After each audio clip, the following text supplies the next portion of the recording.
थोड़ी सी तो शर्म करो, थोड़ा सा तो दे दो, थोड़ा सा तो खा लो। ऐसे जुमले हम अपने डे टू डे लाइफ इन रोज़मर्रा ज़िंदगी में ज़रूर बोलते या सुनते हैं। इन जुमलों में हम कह रहे हैं थोड़ी सी या थोड़ा सा। इसके लिए आपको यूज़ करना होगा इंग्लिश में eight least a little bit. आइए कंप्लीट स्ट्रक्चर देखते हैं। V1 यानी first form of verb plus eight least a little bit plus other words. अगर अदर वर्ड्स न हो तो sentence eight least a little bit भी ही खत्म होगा।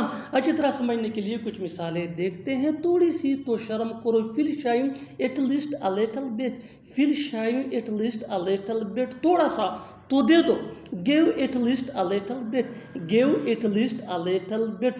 थोड़ा सा तो खा लो, eat at least a little bit, eat at least a little bit. बिल्कुल हम इस फार्मूले को स्टेप बाय स्टेप फॉलो कर रहे हैं। आप भी इस फार्मूले की मदद से सीख सकते हैं, बना सकते हैं।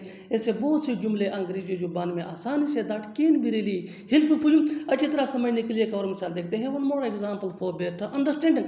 थोड़ा सा तो ले लो, थोड़ा सा तो ले लो, take at least a little bit, take at least a little bit. और आखिर में ये सेंटेंस आपके लिए कमेंट सेशन में इसका जवाब ज़रूर देना। थोड़ा सा तू पी लो, थोड़ा सा तू पी लो। Subscribe to English PS for more advanced English sentence structure. Thanks man.